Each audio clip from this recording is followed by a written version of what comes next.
ìgbà ọ̀tun ti dé ọmọ Odùduwà.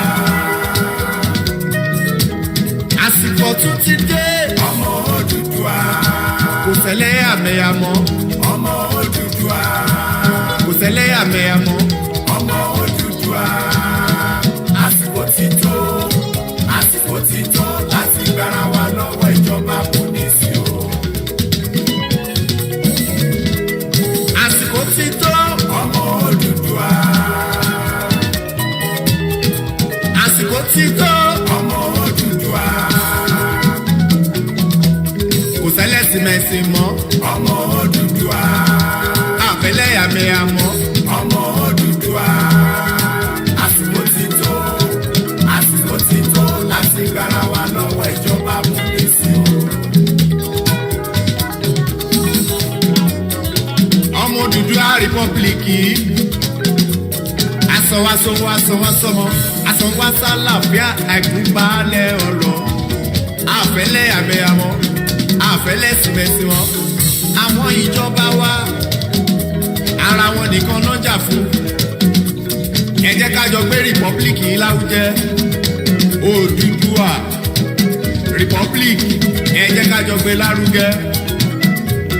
kó lè san wá sówó kó lè san wá sọ́mọ asan wá sálàfíà àìkúbalẹ̀ ọ̀rọ̀. a ní àsìkò yìí ti tó ọmọ Odùduwà. àsìkò yìí ti tó sẹ́ ọmọ Odùduwà. àfẹ́lẹ́yàmẹ̀yà mọ́ ọmọ Odùduwà. àfẹ́lẹ́yàmẹ̀yà mọ́ ọmọ Odùduwà. àsìkò ti tó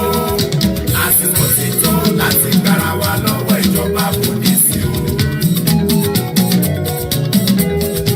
ẹ jẹ́ ká dúpẹ́ lọ́wọ́ àwọn gbogbo àgbààgbà Yorùbá látòrí emeritus professor Banji Akintoye, comrade mi ńkọ́ Victor Taiwo,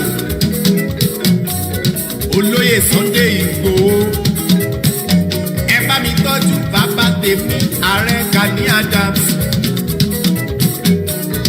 àti gbogbo Yorùbá akíkanjú ọmọ Yorùbá tó wà lókè òkun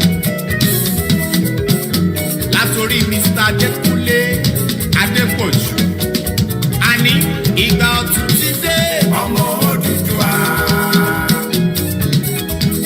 ìgbà ọ̀tun ti dé ọmọ Odùduwà. àfẹ́lẹ́yàmẹ̀yà mọ́ ọmọ Odùduwà. àfẹ́lẹ́sìmẹ̀sì mọ́ ọmọ Odùduwà. àsìkò ti tó láti gbára wa lọ́wọ́ ìjọba pọ́lísì o. ẹ ń fọ́fọ́ Odùduwà republic ó náwó ẹ̀ sókè. èmi náwó mi. ẹni tó fẹ́ Odùduwà republic ẹni tó fẹ́ Odùduwà republic kó náwó ẹ̀ sókè ni. èmi náwó mi.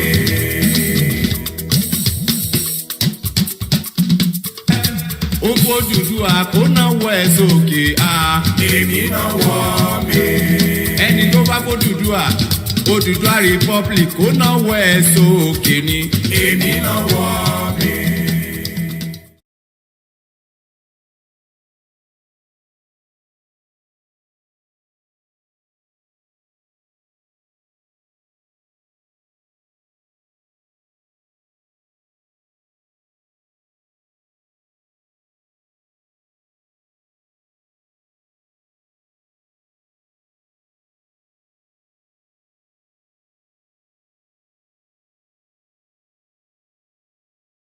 Ìṣọ̀kan ló lè mú wa délẹ̀ ìlérí, àgbájọwọ́ la fi ń sọ̀yà, ohun kan ló lè mú wa dókè, ká ṣera wa lọ́kàn ọmọ Yorùbá.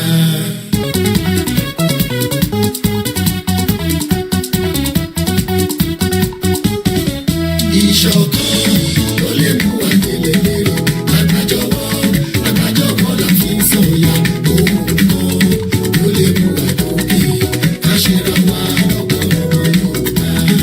Ọmọ Yorùbá ẹsẹ̀ tí ilé kan, ìfẹ́ àti ìṣọ̀kan ló yẹ wá, àìgbọ́ra ẹni yé kò yẹ láàrin wa, ká sowọ́pọ̀ ó lè dá. One voice ohùn kan, ká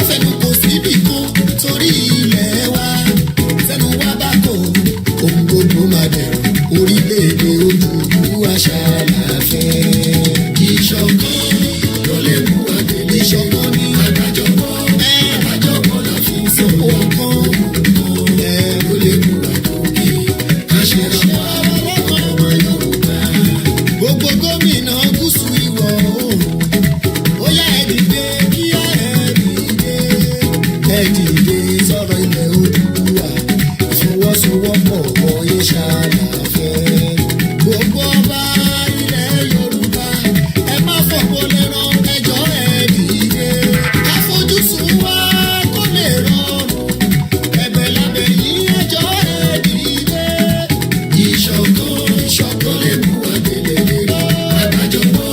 Àgbájọpọ̀ la fi ń sọ̀yà ohun tó lè mú wa dókè ká ṣe ra wa lọ́kàn ọmọ Yorùbá. Gbogbo ọmọ Yorùbá pátá ẹjẹ́ àrònú ká má ṣe jọ́ máa lè rárá ni mo sọ. Àti rí bó ṣe ń lọ ẹjẹ́ ká dìde fómìnira wa ilẹ̀ Oòduà. Orílẹ̀-èdè Oòduà ṣáàlà ń bèrè àsìkò ti tó ẹ dìde. Ìṣọ̀kan tó lè mú wa délé lẹ́ni. Àgbájọpọ̀ la fi ń sọ̀yà ohun tó lè mú wa dókè ká ṣe ra wa lọ́kàn ọmọ Yorùbá. Ọmọ Yorùbá nílé àti lókè òkun ẹ dìde fórílẹ̀-èdè Oòduà. Àti rí bí Nàìjíríà ṣe rí ọjọ́ ọ̀la àwọn ọmọ wa jẹ́ kó jọ wá lógún. Láṣẹ ní ká dìde ẹ dìde kálẹ̀ lórílẹ̀-èdè Oòduà kíákíá. Sábà lórílẹ̀-èdè wa ọkàn wa balẹ̀ a ó máa jó mùkúlùmù kẹ́kẹ́. Ìṣọ̀kan tó lè mú wa délé lẹ́yìn lérò. Àgbájọpọ̀ la fi ń sọ ọkọ̀ ohun tó lè mú wa dókè ká ṣe ra wa lọ́kàn ọmọ Yorùbá. Ká ṣe ra wa lọ́kàn kẹ́nu wa kò. Orílẹ̀-èdè Oòduà ṣàlàfẹ́. Orílẹ̀-èdè Oòduà á tẹ̀ wá lọ́wọ́. Àwa di mímúṣẹ. Mo ní bẹ́ẹ̀ ló máa rí. Àwa di mímúṣẹ. Aláwa di mímúṣẹ. Àwa di mímúṣẹ. Prọfẹ̀sọ̀ Akíntóyè. Àwa di mímúṣẹ. Ẹ kú iṣẹ́ takuntakun. Àwa di mímúṣẹ. Aláwa di mímúṣẹ. Àwa di mímúṣẹ. Ìbá ìdè 50 of Ààrẹ Ọ̀nà Kakanfò. Bàmí Gani Adams. Ààrẹ Ọ̀nà Kakanfò bàmí o. Ẹ kú iṣẹ́ takuntakun. Oòduà gbé gbogbo wa pátá. Chief Alhaji Sunday Igboho. Igboho mọ̀rẹ́. Ẹ kú ìfarajì ilẹ̀ bàbá wa. Ẹ kú iṣẹ́ takuntakun mo kí yín o. Koiki Media. Koiki mo kí yẹ. Ó kú iṣẹ́ takuntakun. Koiki. Heritage Media ń kọ́. Heritage Media ẹ kú iṣẹ́ o. Oòduà gbé gbogbo wa. Èrèlú Àbíkẹ́ Adé. Àbíkẹ́ Adé ẹ kú iṣẹ́ o. Ẹ kú iṣẹ́ lọ́pọ̀lọpọ̀. Sìkìtì ay Ayọ̀ Ògúndìmọ̀. Ẹ máa kú iṣẹ́ takuntakun. A ò ní bèrè tìjú láì. Ìyá Oòduà gbogbo UK. Ìyá Oòduà gbogbo UK. Màmá ẹ kú iṣẹ́ takuntakun. Bá mi tọ́jú ìyá èwe o. Ìyá èwe gbogbo UK pátápátá. Ó lè yọ àjọ ń ṣe ni. Oòduà nation ti wá ní o. Aláwa di mímúṣẹ.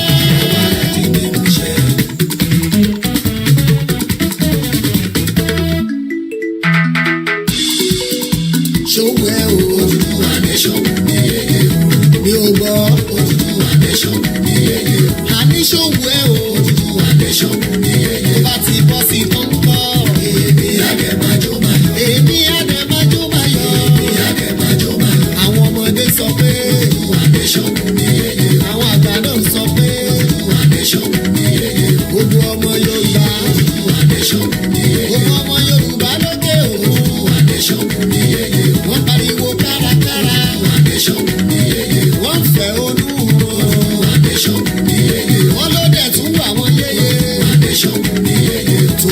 sì tó kọ́. Èmi àdè máa jó máa yọ̀. Gbogbo ẹgbẹ́ Yorùbá pátápátá. Èmi àdè máa jó máa yọ̀. Ìyá Oòduà. Ìyá Oòduà gbogbo UK ó kí ọdún ẹ̀.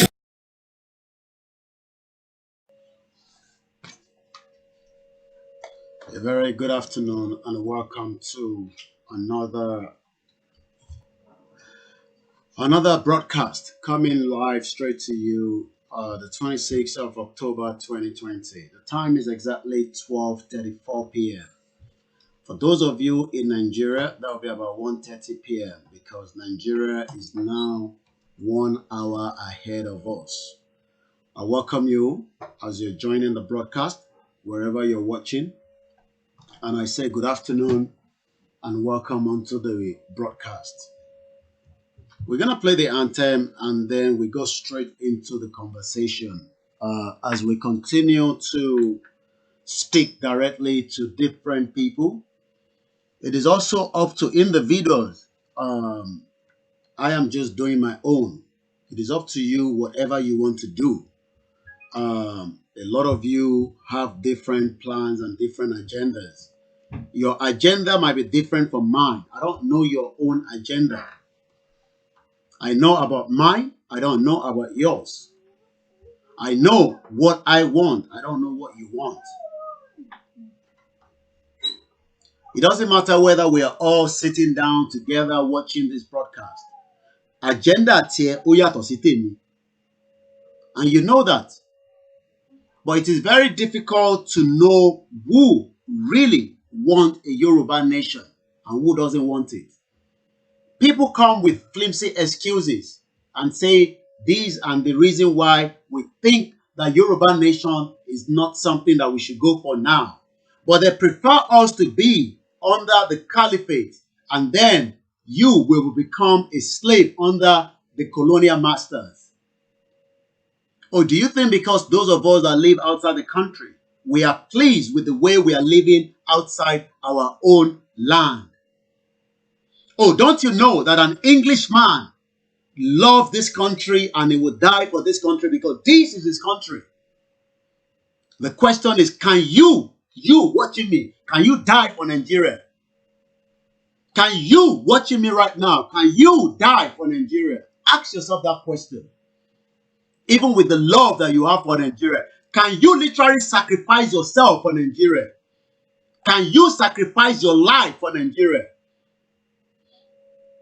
Hypocrites all over the world talking about one Nigeria, but they can't sacrifice their life for Nigeria. What about those that have sacrificed their life for Nigeria? What is the return?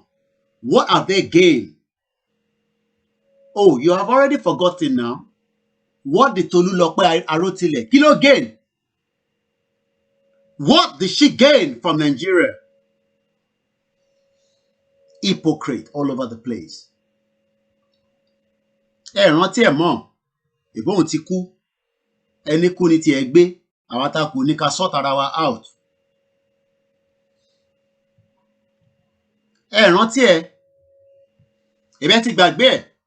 What did she gain from Nigeria? Because that is a genius that was killed by the Nigerian government.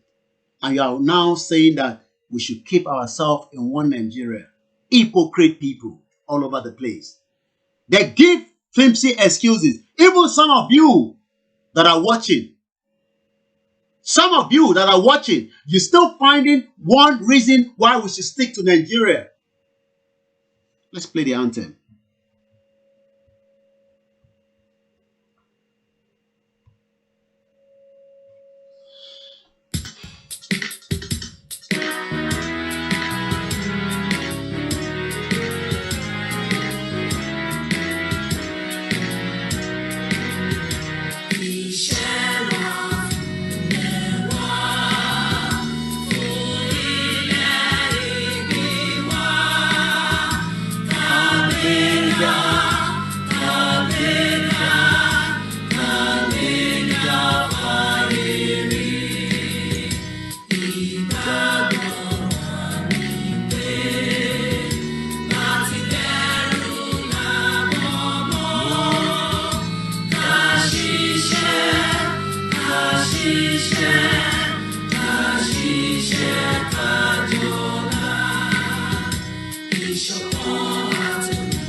over the place. A máa fẹ́ kúrò ní Nàìjíríà. Wọ́n máa fún ẹ ní excuse kan pé ìtorí ìdí báyìí ni àṣetí lè kúrò. So ká wà lábẹ́ ẹrú. Ibẹ̀ náà ni ká kú sí. So abẹ́ Nàìjíríà tá wà yẹn ó dájú gbogbo nǹkan lọ. And let me say something clearly. I remain an independent media. If you are not happy with the way I run my own show, you are more than welcome. Look, we need a lot of people.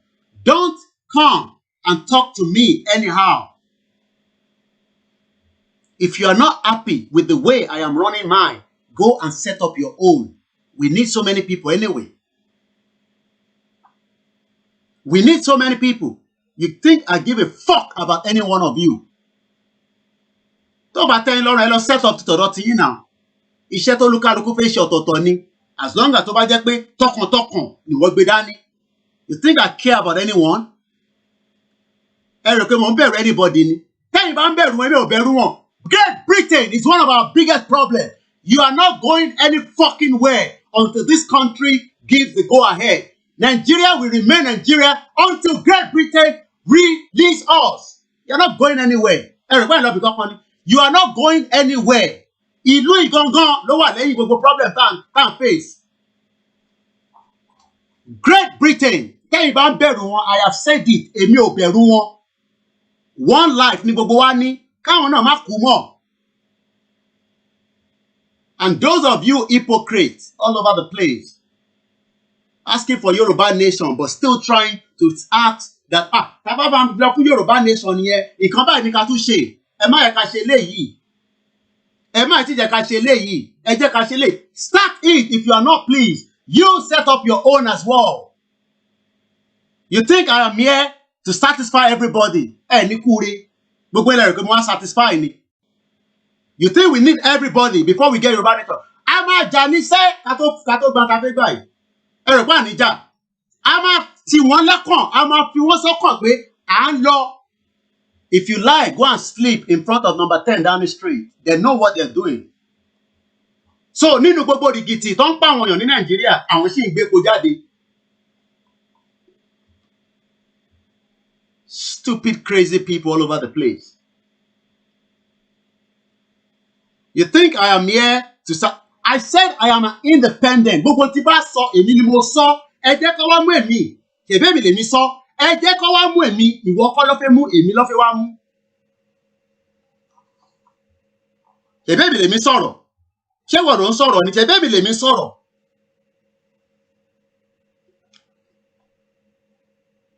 You think they will allow us to go to just get Yoruba nation? In all the remedies that is happening in the country, what's your right?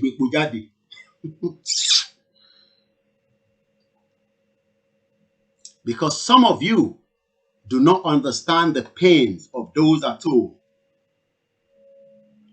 Because you are very comfortable. Even those at home that are not comfortable do not understand their pain.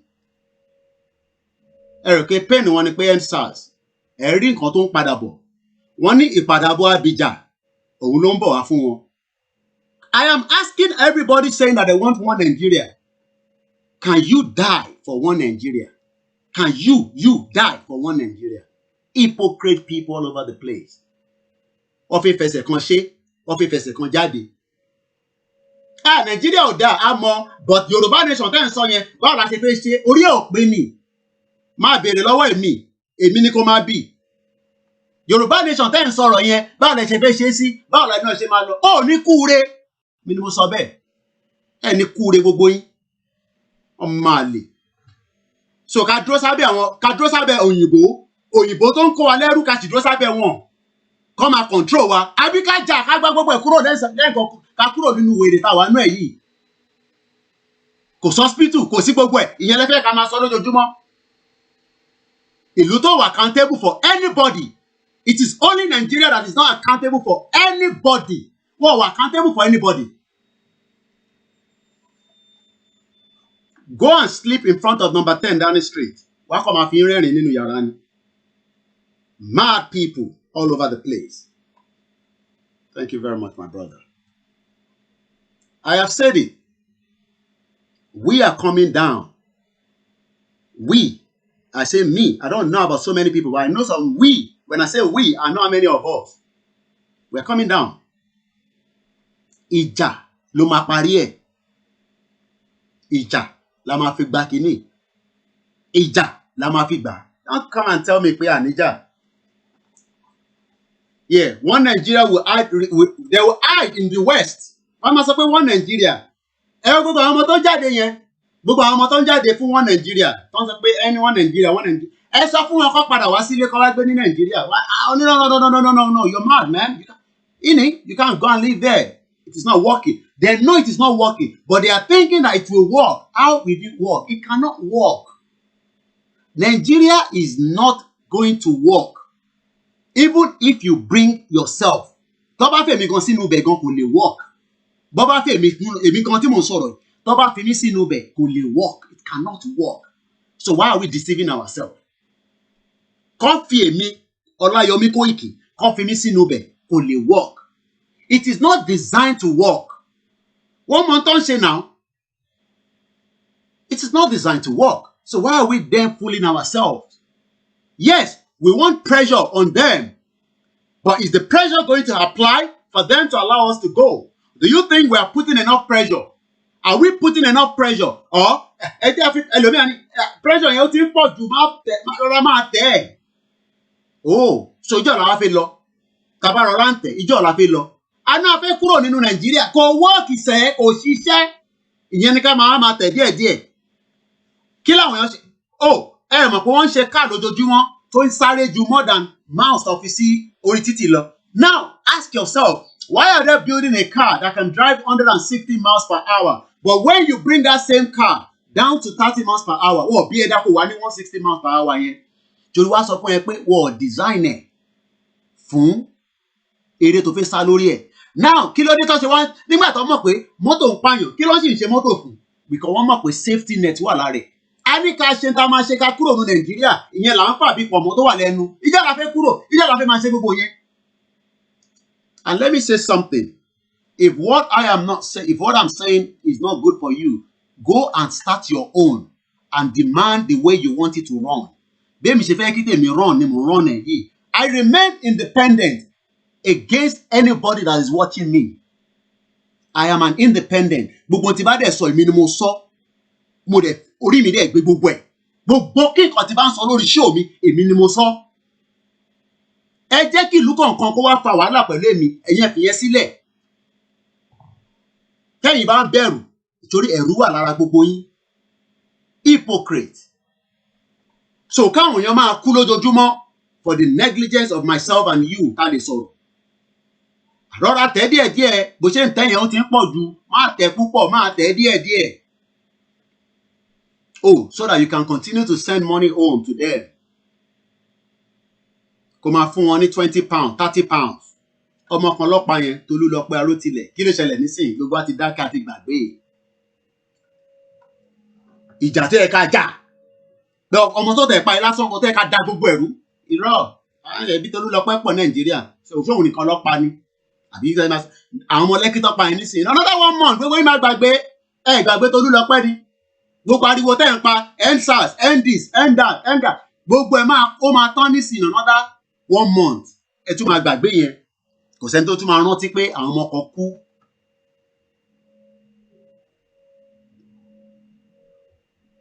Kò sí àwọn kan. Nobody will remember again that people died in Lekki. People died in the last couple of days. Nobody will remember. The question is which way forward. Abashi line is say people will start talking about so many things. Ask yourself, kí ni wọ́n ṣe? Èmi sacrifice tèmi. Ìwọ náà máa béèrè lọ́wọ́ rẹ pé way forward, kí ni nǹkan tó ń ṣe? Ìgbésẹ̀ wo ló ń gbé lójoojúmọ́ ká lè fi rọ́nà kọjá?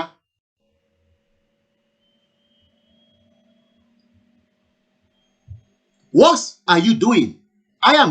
Èmi mọ tẹ́mi ń ṣe. In tí wọ́n bá ń ṣe ni kí wọ́n náà máa sọ sọ́kàn rẹ̀.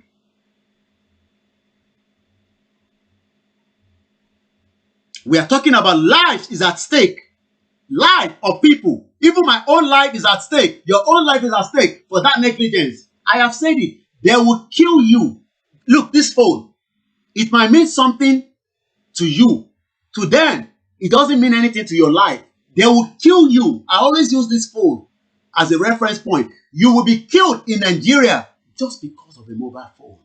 Does it? Now, imagine if you can get a contract. Let's talk about this. This is a country.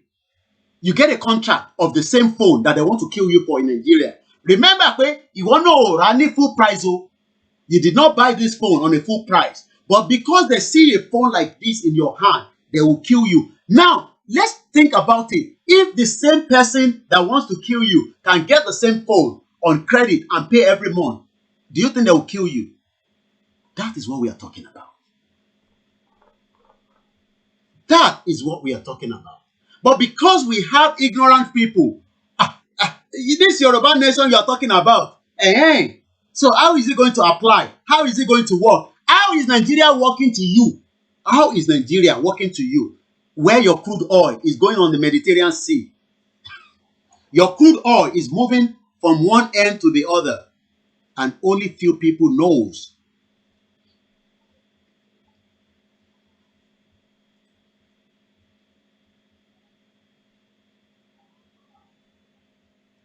They know what they're doing. From their partners in crime to the one that they've given the power. They all know.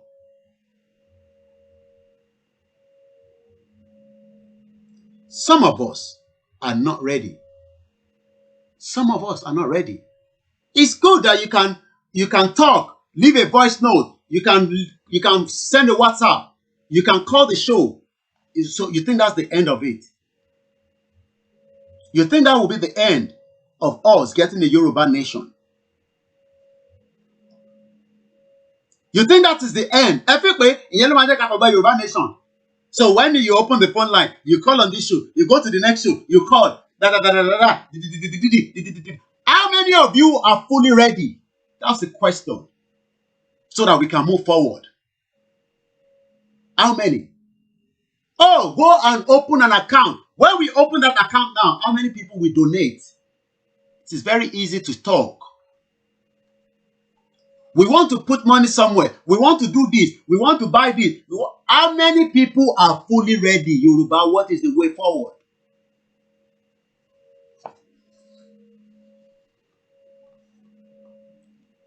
What is the way forward? While we continue to bring the show every day, if the show is not for you, set up your own and talk to us. I will watch it as well. When I started, I did not consult any one of you. So you don't have to consult me. If you think the one I am saying does not buy to you, you set up your own.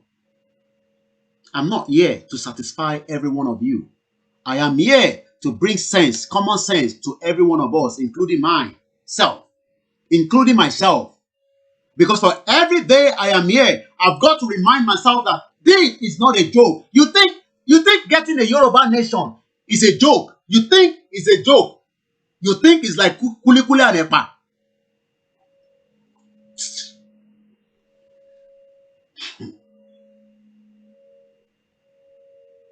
I cry for a lot of us.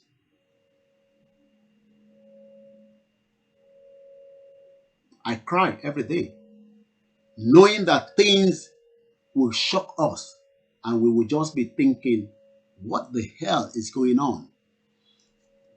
Last week, Monday, nobody saw that they were going to kill people in Lekki, even though we knew it would happen.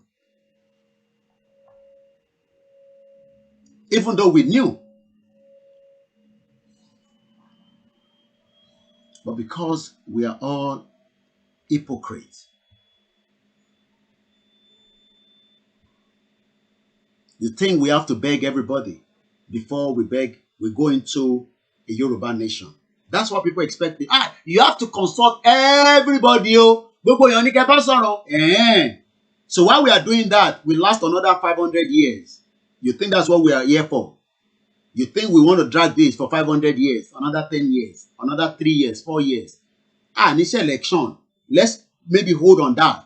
As long as I am telling you that we will not hold election, let them know that that election will not hold.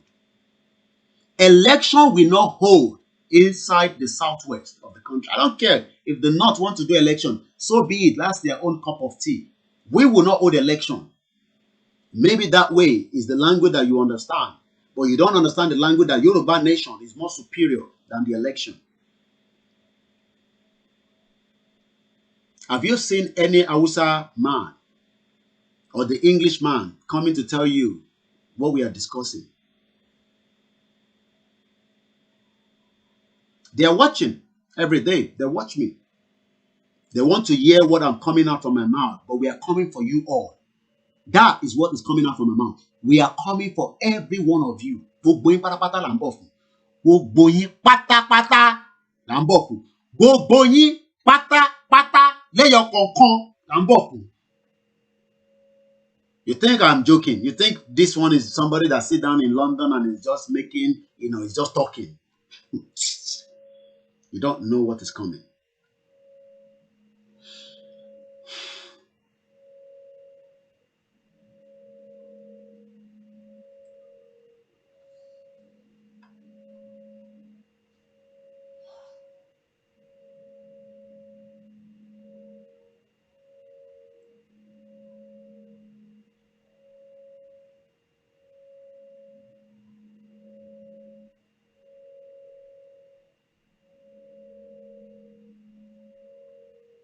Nigeria at the verge of breakup.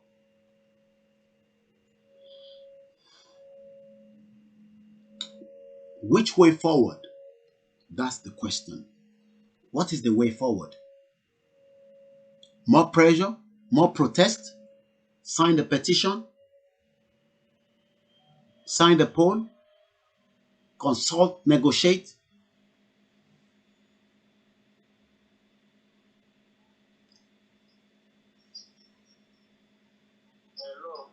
Hello, good afternoon, caller. Hello, sir. Hello, sir. Hello.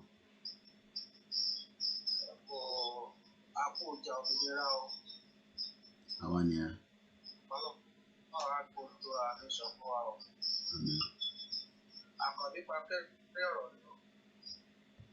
Ẹ̀gbọ́n sókè bàbá.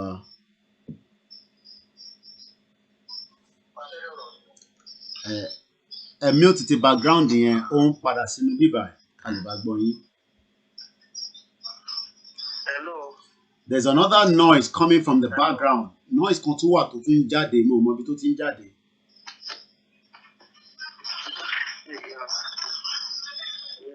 Hello. Ẹ̀gbọ́n sókè à ń gbọ́ yín. Hello. À ń gbọ́ yín. Ojú ò ní ti wá. Àmín. Ó lágbára púpọ̀ nílé ayé bí ayé mà le. Òdòdó ayé kọjá ajá ọlọ́run bá mi kó ṣàánú ẹ̀dá. Sóyè ẹ kó rí bẹ́ẹ̀ ni àtàwọn ìjọba ń kó wá sí.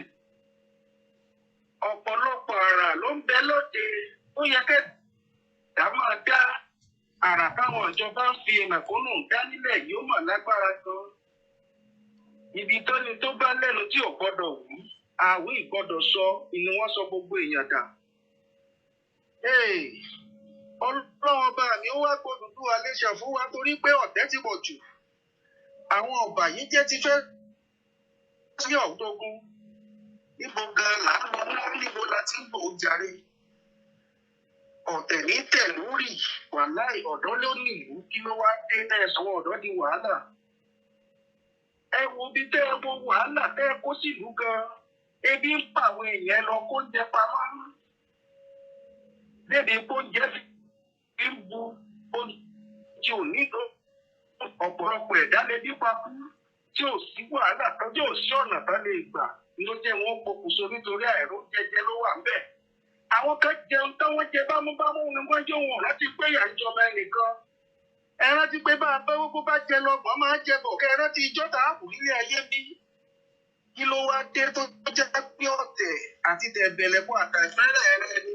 Ṣé bọ́dùbù wa ṣe sọ pé ká máa ṣe nìyí? Kí ló dé tẹ́ fẹ́ máa kó wa dànù?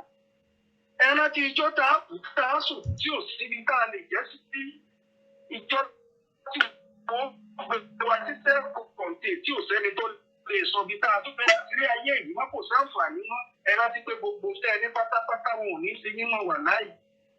Àkànbí pankẹ́rì ọ̀rọ̀ ọ̀pọ̀lọpọ̀ ọ̀rọ̀ ló ṣẹlẹ̀ tó jẹ́ nípa àwọn èèyàn ò lè wí. Ó wá dikun mọ́ baálé tẹ́nìkan ò gbọ́dọ̀ sọ pé ọba gbẹ́kun lé mú ni. Torí tẹ́ ó bá jẹ́ pé wọ́n ti ẹ̀bí bẹ̀rù Ọlọ́run ni ó yẹ kán mọ ibi tá a ti ń bọ̀. Àwọn àgbà kò fẹ́ sọ̀pọ́ọ̀tì Odùduwà lé ṣẹ́bíṣe tẹ̀sí tí wọ́n ohun tí wọ́n fẹ́ ṣe tí wọ́n wà lọ́kàn wọn. Torí wọ́n mọ̀ pé tí Yorùbá bá ti jagun yìí tó bá lè jàjàyè iye òbó débì kan rẹ dúró ni. Ṣùgbọ́n wọn ò fẹ́ kí Yorùbá délé ẹ̀ lérí ni ló ń bí wọn nínú tá fi ń dà wá sílẹ̀. Gbogbo èròǹgbà wọn ṣàfẹ́ jọ́ ti pàbó kọ́lọ́ ọba mi ó gbà wá lọ́wọ́ àwọn alágbára tí fagbára ló ọ̀gbà làwọn èèyàn ronú tó jẹ́ pé ọba gbọdọ̀ lówó pé mo gan là ń lọ lórílẹ̀‐èdè. Bí ò bá kúkú wọ̀ kó ń kálukú pé ẹ má jẹ́ kákulẹ̀ gbà tán gbàbọ̀dè tí wọ́n mọ̀ jàre. Àwọn alábọ̀dè kan wà tó jẹ́ wípé wọ́n ń kọ́ ọmọ ìyá wọn ṣerú ní kálíbà àrèrè. Wọ́n gbàgbé wípé gbogbo táwù ká kójọ nílé ayé ń bí ìjọ kan lásọ̀nù. Ìjọ kan ni gbogbo rẹ̀ ó tàn lójú ayé. Àìmọye olówó tó ti padà dúró èèyàn padà ń sí lọ́sí lórí. Ẹ wá wo gbogbo èrò àwọn èèyàn tí wọn ò tiẹ̀ lérò. Gbogbo ilé ayé tá à ń wá yí ẹsẹ̀ mẹ́fà péré ni. Àkànbí pankẹ́rì ọ̀rọ̀ kò sí gbogbo nǹkan burúkú ká dé láyé ẹsẹ̀ mẹ́fà náà ní. Ẹlòmíì ó dẹ̀ kúrò níbi àwọn bá tó fowó sábà. Ìbínú tá a fi ní gbogbo èèyàn já rántí ìjọba sùn ooo. Kí ló dé tó jẹ́ pé ìwà bẹ́ẹ̀ wù yí ẹ̀sìn ẹ̀rántí ọjọ́ àti sùn ní ojàre. Ẹ wá dúró àwọn èèyàn tí wọ́n kú tẹ́ẹ̀kì tó ń parọ́ wípé kò sẹ́ni tó kú bẹ́ẹ̀. Tó yẹ kó rí bẹ́ẹ̀ ni àwọn ọ̀dọ́ táwọn àyà ti rò ìfẹ́ yẹ̀yẹ̀ ẹ̀rú lé lórí púpà wọn padà jẹjẹ wọn. Wọ́n gbọ́dọ̀ ṣe é kú tó tògóró kò sẹ́ni ẹ̀ lè sọ pa nípa wọn. Oníyàrá orílẹ̀-èdè lè karòyìn ó lè sọ̀rọ̀ lórí tẹlifíṣàn lásán. Ó bá sọ̀rọ̀ ó sọ nípa àwọn ọmọ tó kù yìí wà kí ló dé ẹ̀kọ́ pẹ̀lú tó géèdì kí ló kà pẹ̀lú lẹ́yìn tó géèdì torí kó tiẹ̀ mọ̀ pé kò kú sọ́mọ olówó kankan ń bẹ̀ ojàre tó bá jẹ́ pé ọmọ mínísítà kan ọmọ kọmíṣánná kan ọmọ gómìnà wà ń bẹ̀ wọ́n ló ti gbọ́ ariwo òun ti pọ̀ jù. Ṣùgbọ́n ẹ rántí wípé ọmọ mẹ̀kúnnù náà lọ́lẹ́dàá tiwọn. Pé bó bá ti bẹ́ẹ̀ wá lágbára ẹ̀ ní lágbára tó lódùmarè ọba. Àrà tó lódùmarè ó padà fi yín dá ó ń bẹ ẹ máa retí wàhálà. Ẹ máa retí kí ẹ̀san ọlọ́ọ̀ba mi ọlọ́ọ̀ba máa dárí ẹ̀ṣẹ̀ jìyàn kì í dárí ẹ̀ṣẹ̀ jìyàn ni wọ́n bá jẹ́ bẹ́ẹ̀ rò pé ẹ lè máa fi ẹ̀san ẹ lè máa jọba lórí ẹ̀san ni ọlọ́ọ̀ba mi ò bá kúkú ti dálé ayé ọ̀hún. Ṣùgbọ́n kò sẹ́ni tó lágbára lórí ẹ̀san. Ìjọ ẹ̀san bá ti dé ló dé a lè ti máa hùwà ìdáàbọ̀ látogún ọdún tẹ̀san bá débà náà ni. Ìjọ náà gan-an ni gbogbo ayé ò rí gbogbo tó bẹ̀rẹ̀ ìpín àti gbá àti mọ bí tá à ń lọ. Ẹ má kulẹ̀ fìyà jẹ wá mọ́ àmọ́ bí tá à ń lọ èrò mọ bí ọkọ̀ ó ń pè. Àwọn ọkọ̀ òfo tá a ti wọ̀ tẹ́lẹ̀ ni ò jẹ́ kúlẹ̀ pé kò tí ayé ó jàre. Ṣùgbọ́n a ti wá gbọ́n Odùduwà léṣe gan làmì àdúrà. Gbogbo ẹ̀yin ọmọ Yorùbá nílé lóko lẹ́yìn odi. Ẹ má jẹ́rù ọba yín a sì ń lọ.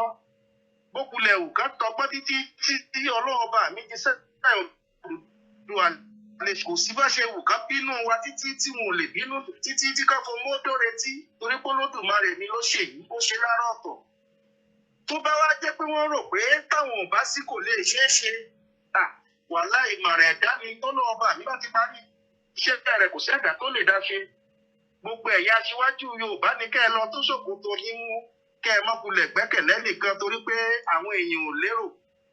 Àwọn èèyàn tí ò fẹ́ kó ṣẹlẹ̀ pọ̀ gan-an. Ẹ má jà mẹ́nì kankan mọ́ra ká dá dúró dáńfó Yorùbá ó dá dúró tiẹ̀ lọ́tọ̀ ni káwọn Yíbò dómìnira tiwọn lọ́tọ̀ ẹ má jà dá gbogbo ẹ̀ pọ̀. Kóńkálukú jagun tiẹ̀ ká máa rè ta káàdì lórí ẹ̀ ní. Ẹ má jẹ́ ká ṣe lọ́tọ̀ọ̀tọ̀ ẹ má jẹ́ ká ṣe papọ̀ ká ṣe lọ́tọ̀ọ̀tọ̀ ni. Torí pé kálukú ló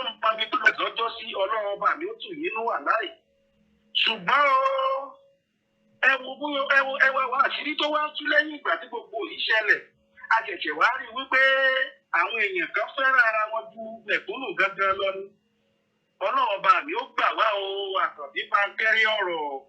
Shegoni, thank you very much, Babawa Makerero Shegoni. I'd like to appreciate my brother calling to just give us a bit of words there. My name is Olayomi Koiki. The time is exactly 5 minutes past 1 in UK. Way forward.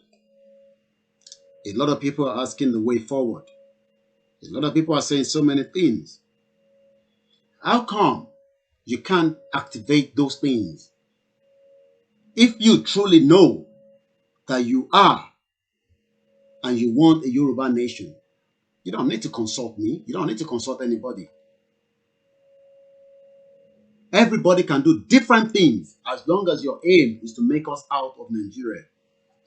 Mine is what I'm doing now, and I will do it the way I believe with my best ability. If you are not happy with it, set up yours as well. I'm not here to please everybody. You think I'm here to please everybody? You think that is make sure that people are happy and satisfied? No. I want you all to get angry.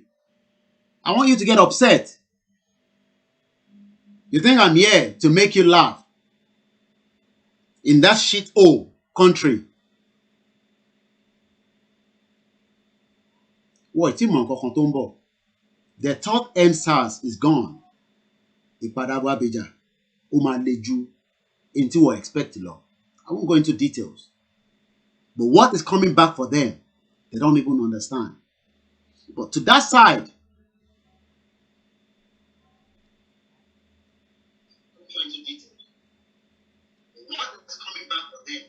all right, it doesn't make sense if people call and then you still want to hear your voice. When you're calling, you literally have to mute. And then when I pick it up, you can hear me. It makes no sense. We say that all the time. Channels television don't give you the opportunity to call into their show when they are doing their program. And TVC is burnt down anyway. So, to build it. What more with it to Nigeria? I said it. Iná kékeré á jó gbogbo nǹkan wálẹ̀. Iná kékeré, one tiny fire will burn everything down. I said it. Iná kékeré á jó gbogbo nǹkan wálẹ̀. Hello, caller. Hello. One here.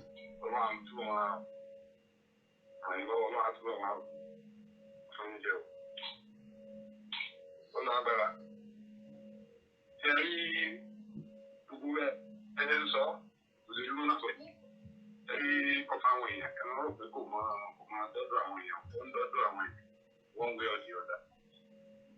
There's somewhere need a repetition. Káwọn èèyàn máa pè wọlé ká máa sọ kankan àbí ká máa dá sétò ẹ máa rò pé kò mẹ́sẹ̀jì yìí ò máa kọjá síbi kan tó ń kọjá dáadáa. So awareness ni mo ṣe believe pé ètò yìí jẹ́ náà ní ẹ̀kọ́ tí ẹ má jẹ́ rẹ̀ tẹ́lẹ̀. So ṣẹ́rí ó yí àwọn àkàndá. So that they can say how to one belt. Because you think you lay you know one can't what you cellular we are going to go away. We make the way and you must say my year and we so illiterate ni wọ́n pa. Illiterate yẹn ò ní bí àwa educated nínú gbogbo àgbáyé. Ṣé ẹgbẹ́ kàkà tó lè sọ pé òun mọ̀ nínú àná. Ìjọba àdúgbò ṣe jẹ́ ẹ̀sìn náà gbogbo ayé lẹ́rú. Ìran náà náà kọ́ ìran dúdú Yorùbá náà ní ló pọ̀ jù. Òun ló wá láti gbọ́ fún wọn kó lẹ́rú náà Yorùbá náà ní. So wọn ò ní gbé yọ̀ǹda àwa. Ṣé ẹ rí àwọn ọ̀gá kọrí sí that any history? Ẹ̀rí tó bá ayé wọn pẹ̀lú ìjì irú gbogbo àwọn náà ń kọrí sí that history. Mo sọ ọkùnrin yìí pé tó bá yẹ wọn wọn àti ìrẹ̀lẹ̀.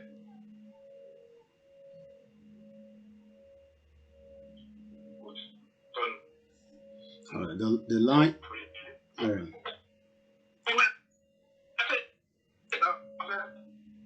Emma Binu Baba, that line is very poor, and if I'm struggling to hear, I'm sure the rest of the people will be struggling to hear as well. I don't know whether that's a call from UK. Maybe you might want to call, back again or move away from your location. Okay, it's a US call. The line is very, very poor. I struggle at the potential, but thank you very much for the contribution. A Yoruba nation that so many people are hiding away from. A lot of people know. They know the right thing. And they know the right area to touch on. But they don't want to touch on those areas. They believe it's too sensitive. I'm going to show you a guy. I'm just going to play his video. Let's see. Because we do not understand that if truly we want to come out of Nigeria, we must be ready to touch every area, even if you are not pleased with it. If otherwise, we are not going anywhere. We will only continue to deceive ourselves. And I'm not part of that.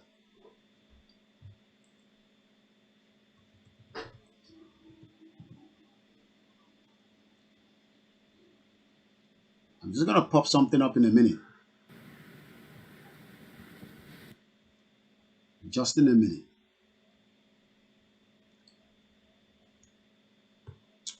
I want us to watch this.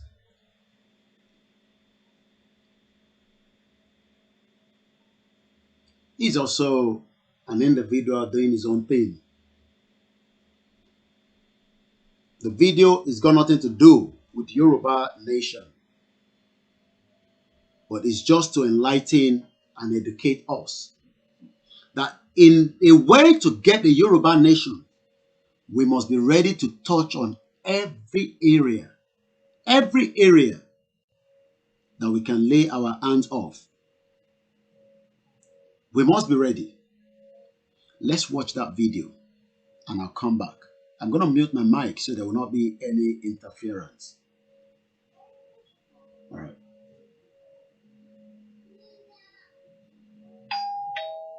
Once again, a very good afternoon and welcome to the show.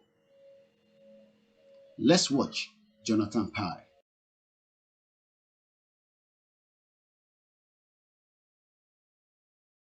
And the Christmas holidays. The footballer Marcus Rashford says he will continue to press for more funding. Let's take a look. Gotta say, this all makes Thatcher the milk snatcher seem like a nice lady.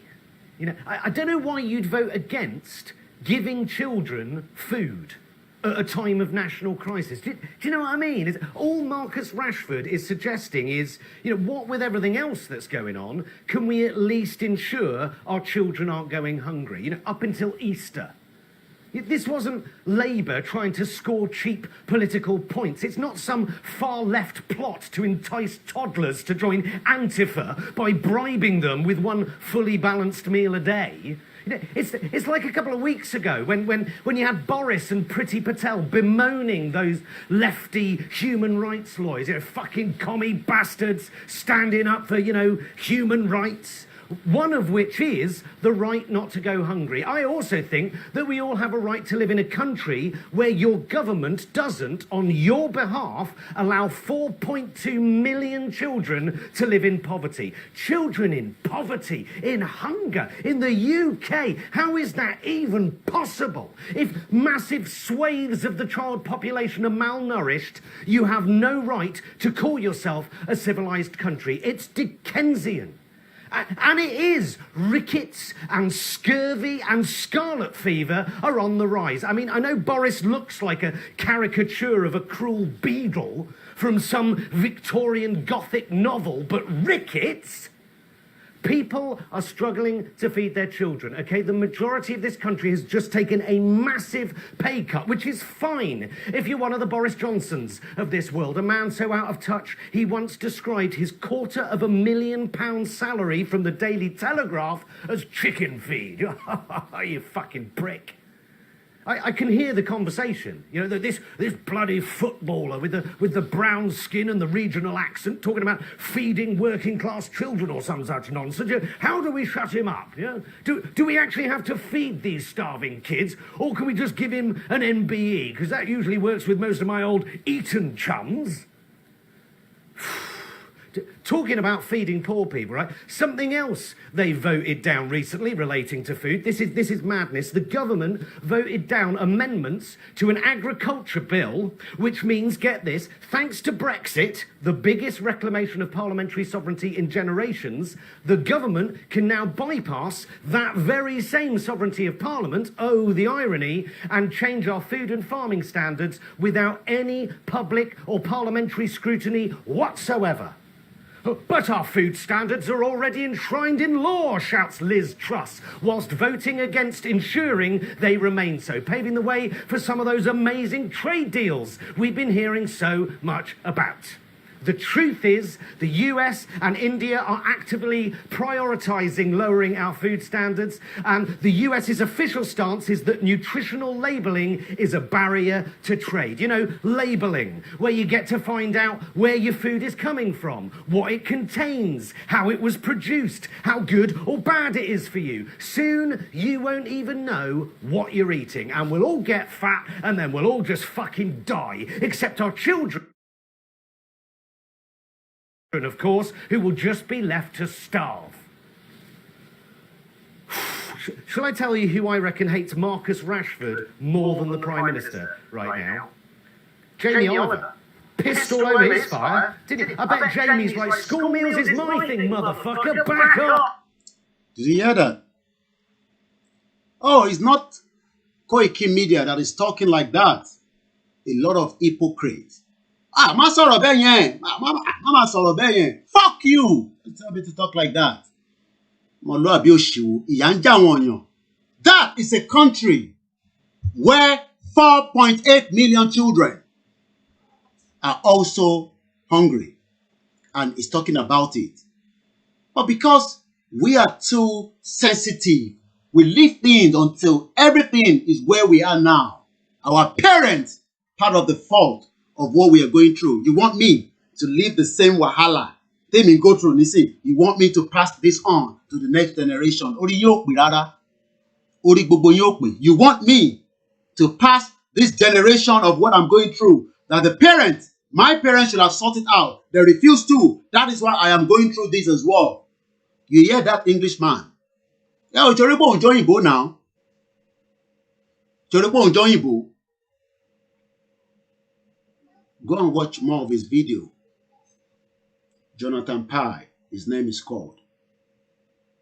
Maybe that's where I got my energy from. Because a lot of you thought because, I come here, I'm here to satisfy everybody. Get lost. We are here on a real serious sit down. If you are not interested, you can walk away. Just imagine, tó bá jẹ́ pé àwọn òyìnbó ló ń go through and go through.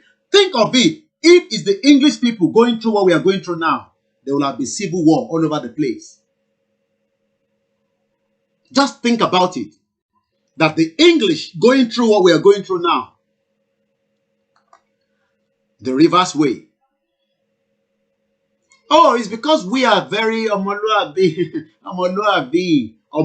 but we are living like nobody that is living. Don't talk like that. Don't talk like that. Hello?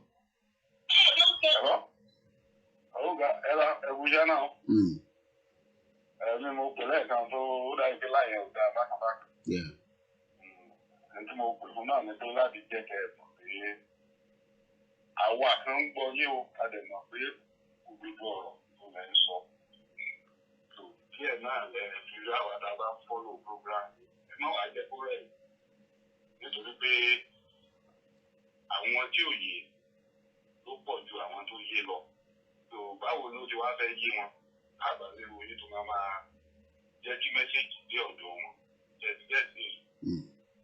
So way forward náà ni aspect ẹ̀ ìgbé lọ́wọ́ ẹ̀.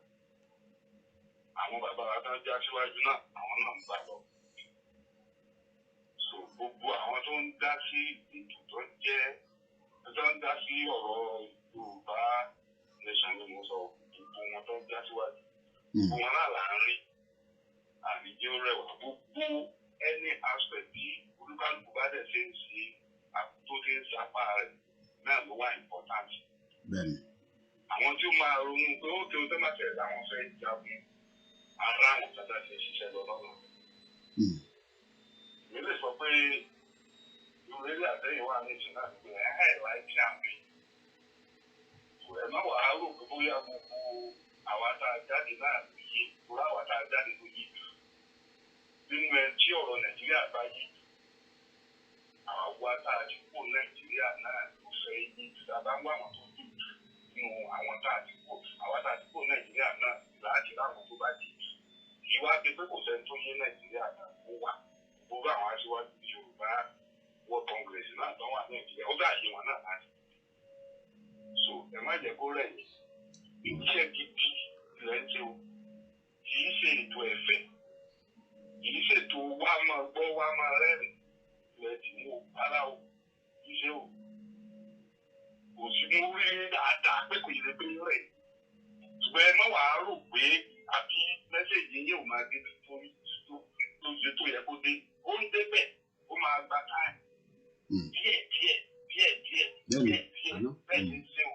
Òun náà ní kí ẹ máa gbé lọ. Ẹ ṣe gan. Ọlọ́run dẹ̀ ní gbà yín lọ́pọ̀lọpọ̀.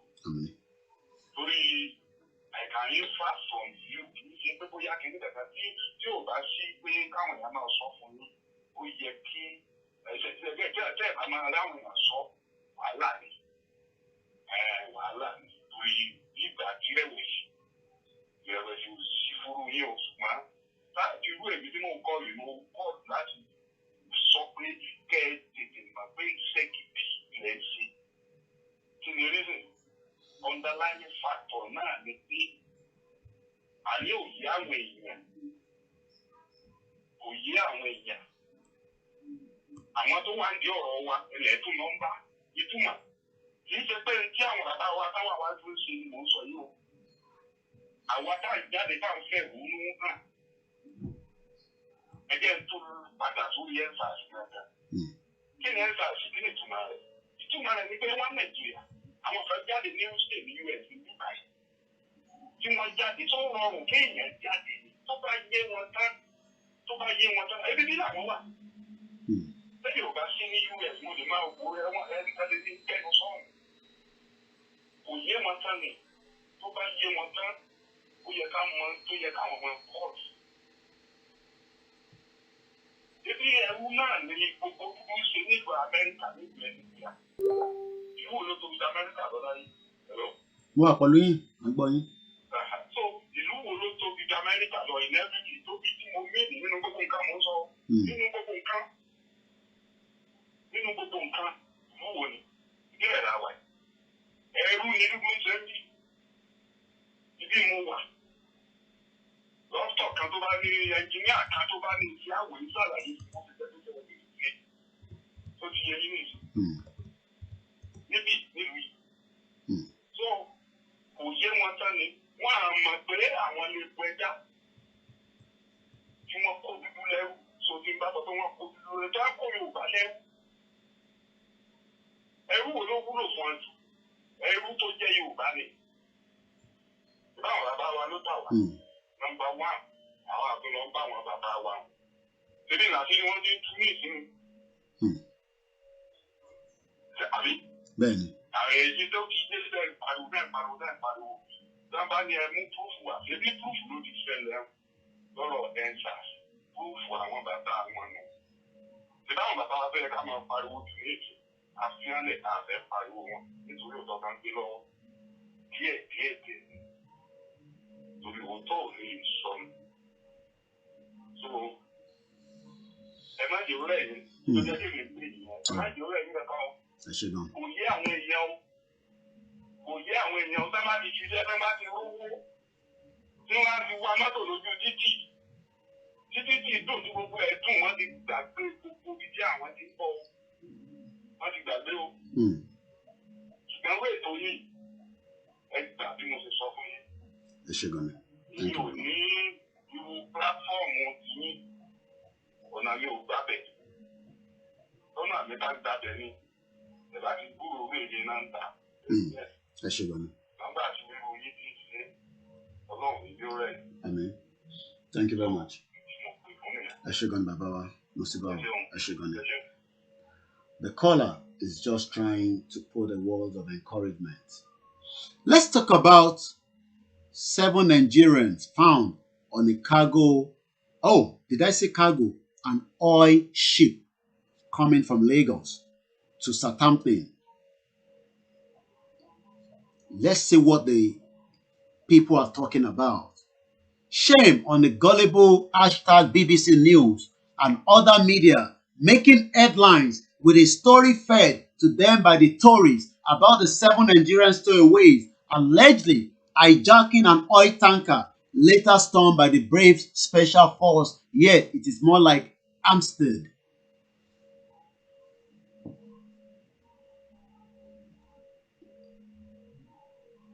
Abibeko.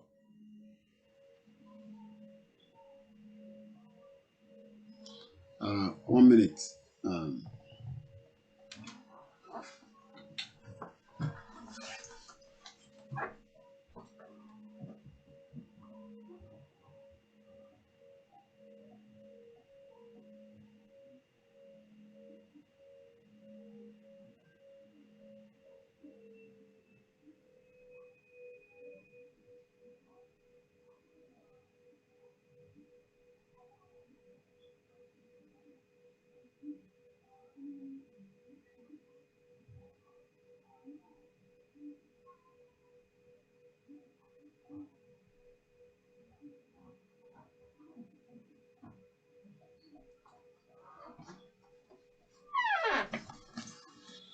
Let's talk about this a little bit. The world is going kaput because of 7 people they found on an oil tanker that is what only God knows. One party will be all over the world because of 7 people they found on the oil tanker. Where is it coming from? Where is it going? How long has this been going on? Hello, caller. Hello, sir. Hello. Hello, sir. Okay, àwa lórí ètò ṣe private chat lélẹ̀ náà bí n tẹ́ fẹ́ dá sórí ètò. Okay, wà lórí ètò. Báyà later máa ń pè é. Ó ní àwọn kankan tí mo fẹ́ bá yín discuss. Later, we'll discuss it later, not now. They are crying for 7 people found on an oil tanker coming from Nigeria to Great Britain. The world, the whole world. Look at how long it took them to even talk about the EndSARS protest. Ká tẹ̀ sọ pé wọ́n tẹ̀ fẹ́ sọ̀rọ̀ Yorùbá nation. Because ìyẹn ò tẹ̀ interest wọn rárá. The Yoruba nation does not interest them.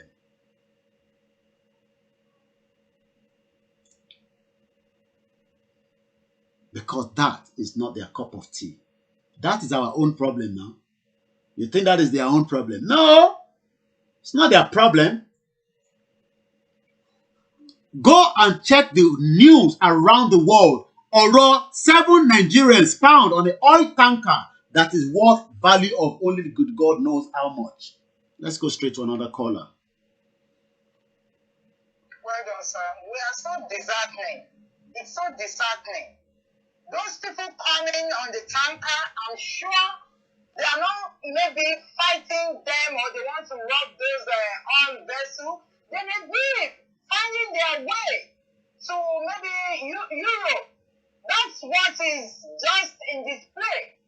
That the hunger, the way they have left Nigeria is so bad. But we thank God. God is on the throne. And we will overcome. We will overcome even the whole world. Because Nigeria is blessed. They all know. And all they are waiting for is for war to start in Nigeria and they come and start milking Nigeria. Come and be taking all the resources we have. But thank God for the youth. And thank God for people that are standing up. We will not keep quiet until we overcome this. We're not going to leave Nigeria for them. And we will even take our land from them. Biafra can go their way, Oduduwa can go their way. Let everybody go their way. Because we have enough resources in Nigeria to take care of all of us. But we can't blame the international world. But who do we blame? Our leaders. They are so stupid and so moronical. They don't even have the idea of governance. So the time is now. We all is rise up. Even if it's selling our blood, I don't care. We all must rise up so that this will stop. It has to stop in Nigeria. We can't take this no more. God bless you. Thank you very much. The great warrior. Thank you. 7 people were found in an oil tanker. Only the Lord knows how much the value. I don't know the value of it. But do you know they are bringing it down here to Southampton? All the way from Lagos, Nigeria. It left Lagos on the 5th of October in the midst of all that is happening in Nigeria. This ship was coming down with 7 people, but the whole world went kaput. But people that died in Lekki, it took the whole world a bit of time to talk about it. That tells you the difference between us and them.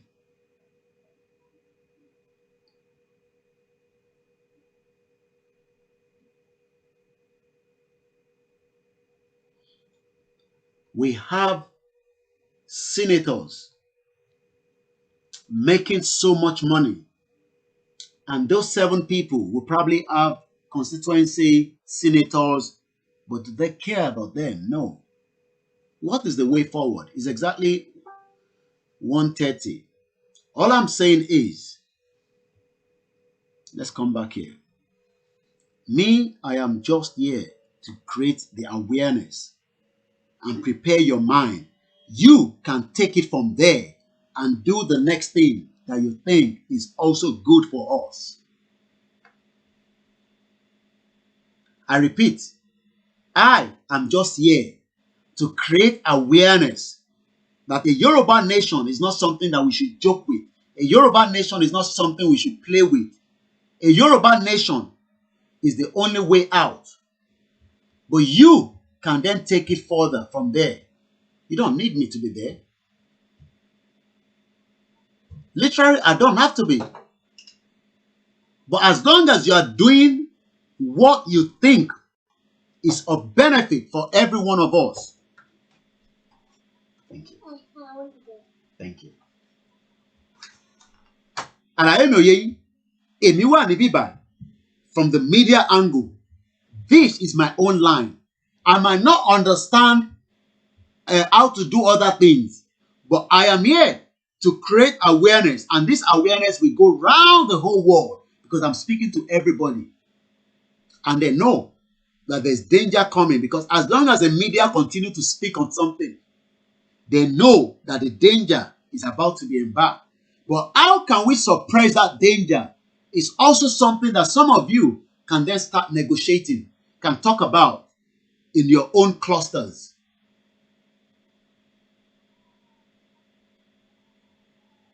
And I remain an independent.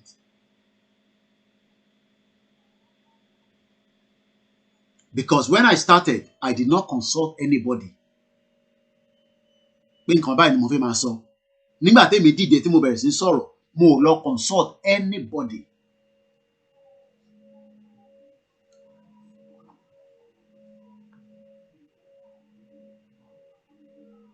You want me to play you one more video of Jonathan Pye? Ṣé gbọ́ bóun ṣe ń sọ̀rọ̀? Ó torí pé òyìnbó ni nàún lè sọ̀rọ̀ bẹ́ẹ̀, but dúdú ò gbọ́dọ̀ sọ̀rọ̀ bẹ́ẹ̀.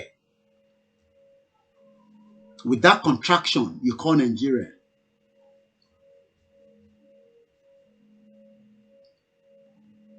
We have a way out now.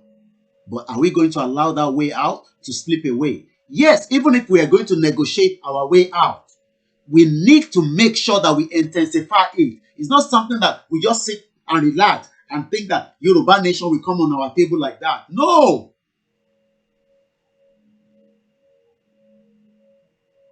We want to form alliance? Fine. We want to negotiate? Fine. We want to fight? Fine. Whichever way, we must leave Nigeria. It's as simple as that. Those are things that Nigeria will continue the way it is. I spoke to somebody right inside the Port Authority today.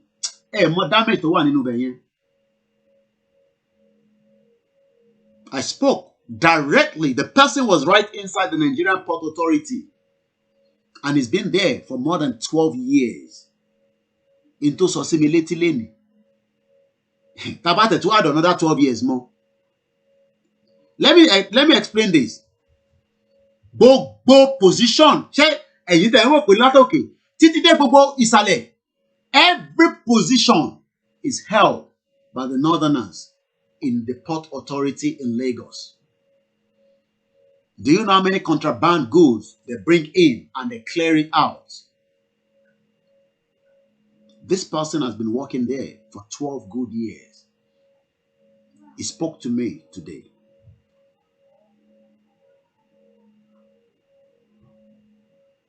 We are all in a big mess.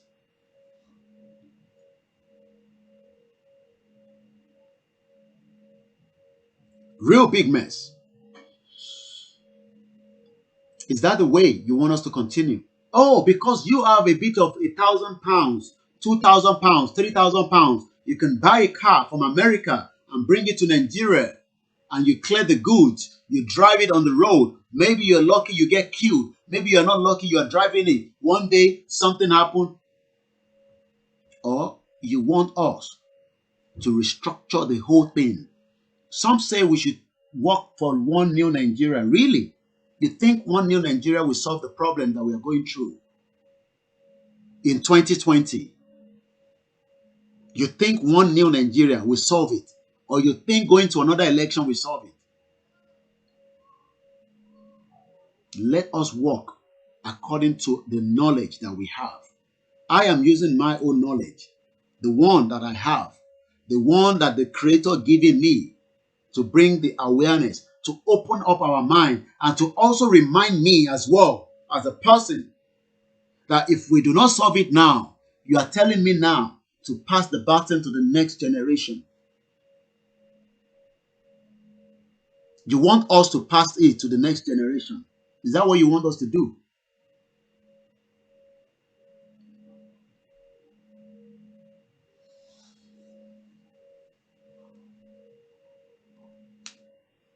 What could be holding us back? What are the things holding us back from moving forward, from getting what we want? People are scared of the government? Okay, fine. They say some people are scared of the government. Then maybe they should move out of the country and tell us what they really want us to hear. If you are scared of the government, International community, let us engage them properly. Let us bring them on the table and give them a final notice that we are leaving Nigeria once and for all. If that's not going to work, then how? What is the way forward? You want us to come talking. Is that the way forward? Okay, fine. We will continue to do that. But I will get tired at some point of talking.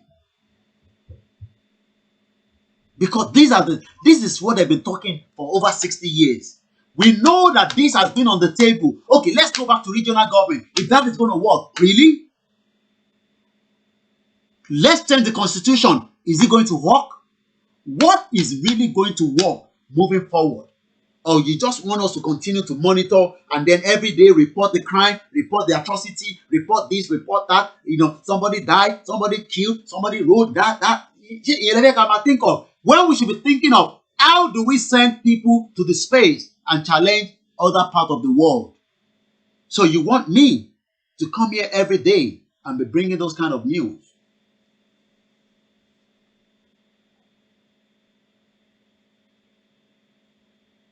Yes, there's nothing great about Great Britain.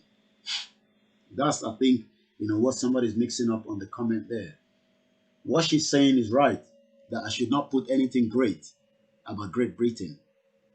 That's what the conversation, there's a comment going on the comment section on Koiki Media or the Dua page. But some people will say it's great. It's great because I live here. Some people say, are you mad? Why are you doing this now? Why are you wasting your time? You're a young man. Why are you fighting for this? You are okay. You're looking fresh, London boy. Really? Is that the whole lot? Let's take another caller. Hello, sir. Hello, good afternoon. Your name, where are you calling from?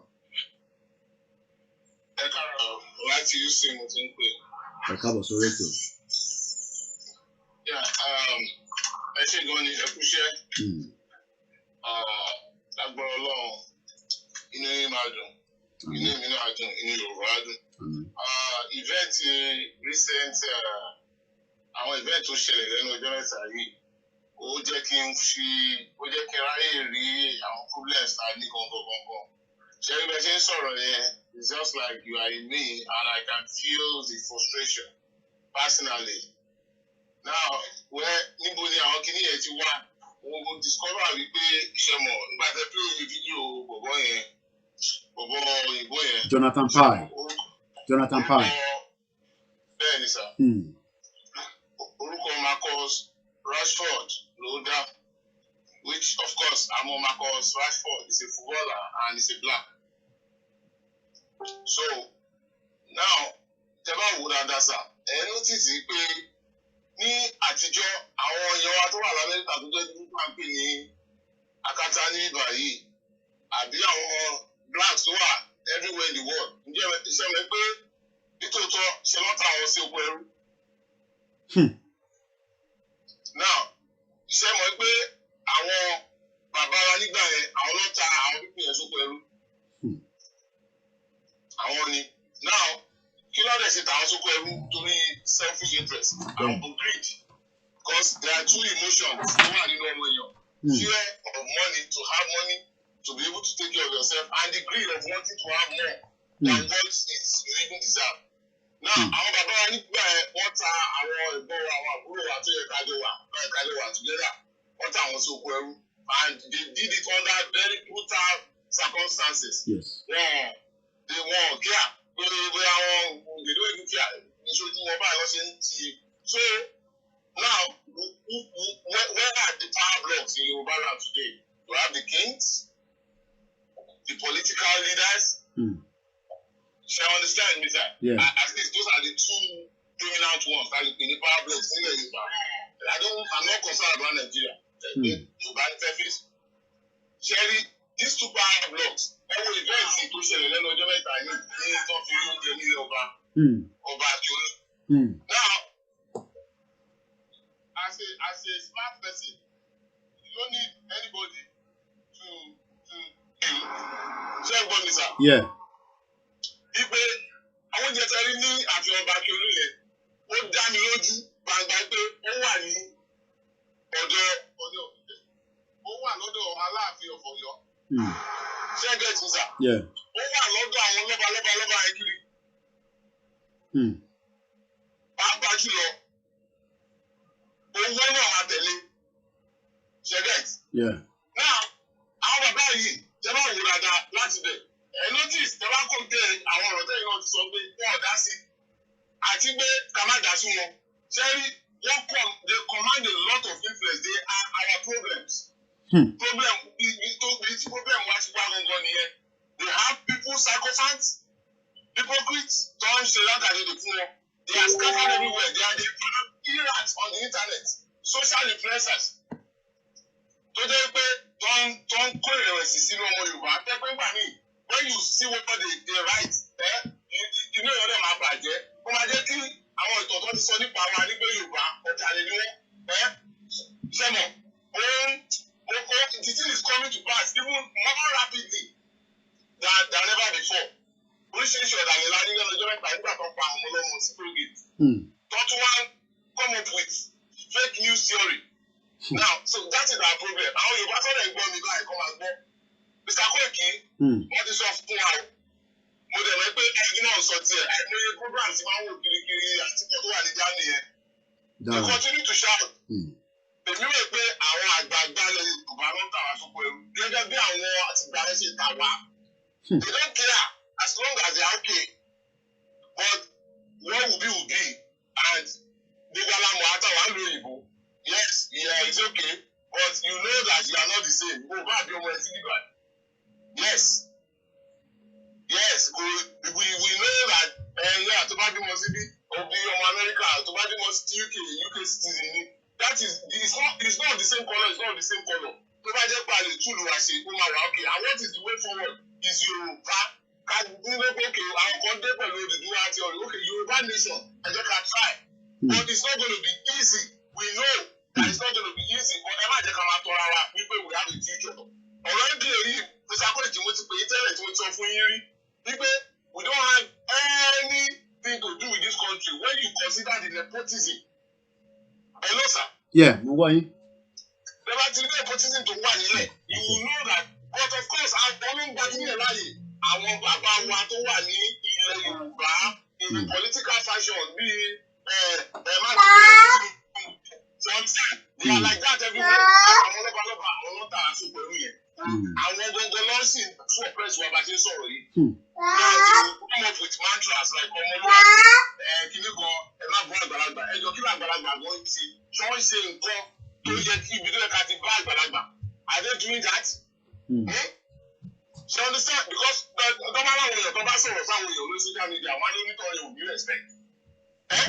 Ọlọ́run mọ̀ pé àwọn àgbà fẹ́ ní respect but nígbà káàkiri láti ní respect tó yẹ pé ìfúnra yín gangan ìwà tẹ́lẹ̀ wù ìwà èèyàn tí ìwà tí ó bọ̀wọ̀ fún yín tí ó bọ̀wọ̀ fún position ni tẹ wà so nǹkan tó ṣẹlẹ̀ nìyẹn tó pé ìjọ mi lójú pé wọ́n tà ẹrú because wọ́n ti ta àwọn tí ṣáájú sóko ẹrú and they will not care to continue to align with the Hausa caliphate or Fulani caliphate to as far as they are able to send their children abroad as far as they are able to live an affluent life as far as they are able to do that and suppress their people into abject poverty wọn kò kíá èmi dẹ̀ ẹgbà tẹ̀sà ẹ̀kọ́ríkọ́ so yes bó ṣe rí ìyẹn ẹ ṣe gan ni sir. ẹ ṣe gan ni thank you very much.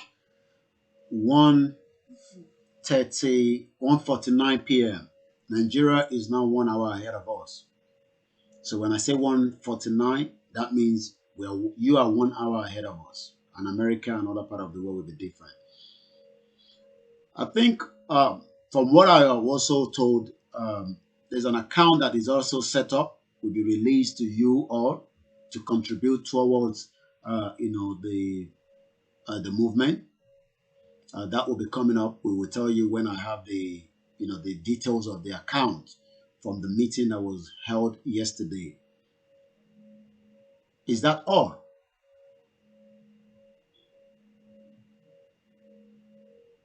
I'm not here playing every day. Ojú tèmi ló wà níta lójoojúmọ́. I am not here joking. I am prepared for this. Whether you are prepared, that keeps you to yourself. I know it's a long fight, and I'm prepared for that. But I know the end result will be good.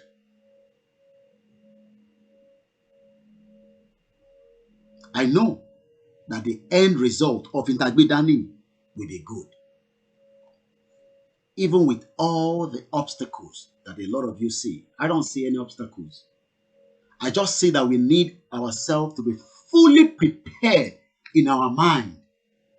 Ọkàn gangan ni. Tọkàn wa bá ti dé gidi, then we can win this. You think we need everybody and every part of the world? No. Ọkàn wa gangan la máa jẹ́ kó dé, kó múlẹ̀ dáadáa. O bá gbọ́ show from one end to the other. Tọkàn ọba ìtì dé, o lè wà nínú pé o fẹ́ gba Yorùbá nation.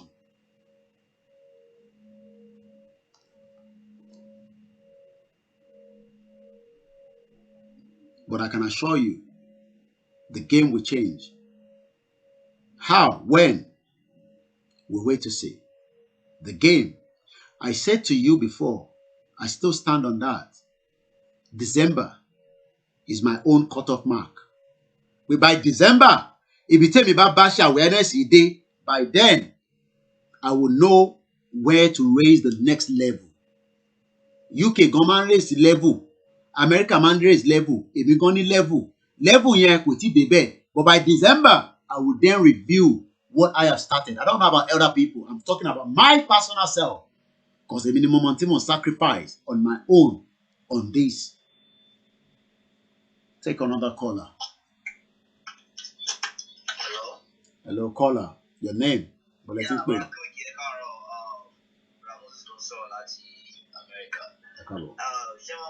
Last time, Verge, show, most people feel offended, but it is time for us to come and attack our bike. Last caller to Soros, Jericho saw something similar. That is the only way out. I won't buy one fans, only a lot of crowd, don't take no more. Don't brainwash more. So, if they are going to have the revolution, I'm with you. I get what you mean. If they are going to the revolution, they have the revolution. I want to call our government. I want to call attention on government. And most of it. Give me a lot of your shit because I don't brainwash one again. You don't brainwash one again. If you have the revolution over here, and then I can't be there so here. To what you are available with feelers that over the valley, you know, if not, you consider. Okay. All right. I support you 100%, Baba. 100%, Baba. Thank you. I support you. All right. Please. Thank you. We are in that together. All right. Bye-bye.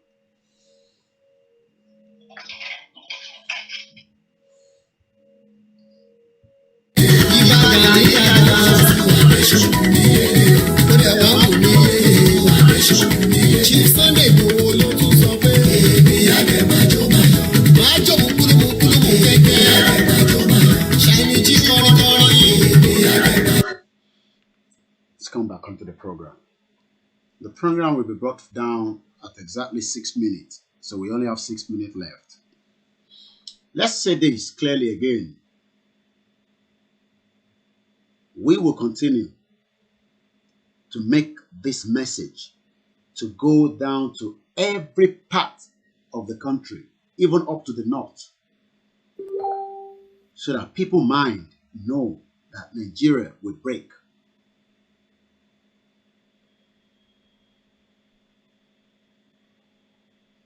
As long as your children cannot go home and study at home, Nigeria is not worth dying for.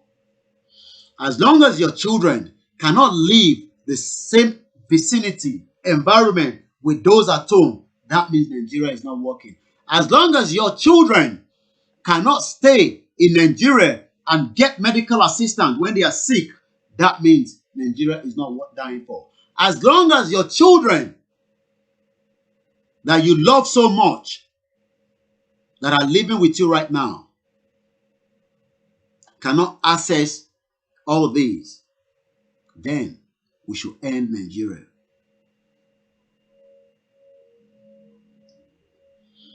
Go and watch the broadcast we did this morning. I have already analyzed about the container. We did a program this morning. I'll be back again tomorrow morning at 7 o'clock as the break is on at the moment. So I'll be back again in the morning at 7.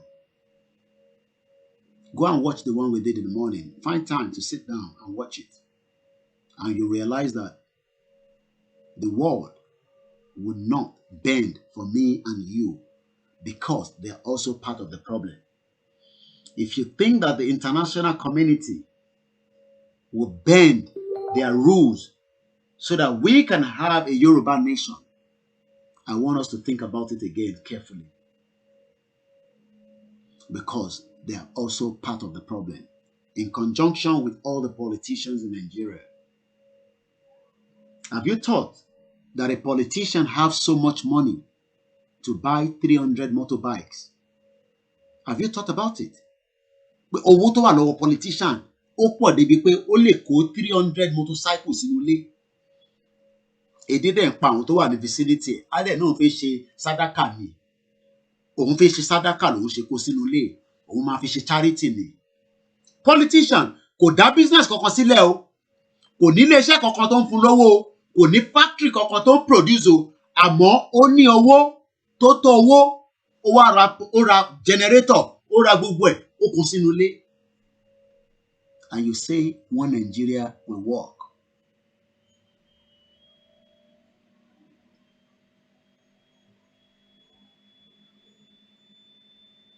Politicians. Yes, I've already talked about it. The journey of African colony. Go and watch it. Your head will blow away. You realize that we are wasting time every second. This will be the last caller. Like I said, I'll bring the show down at exactly 1400 hours. Hello, good afternoon, caller. Yeah. Ekason.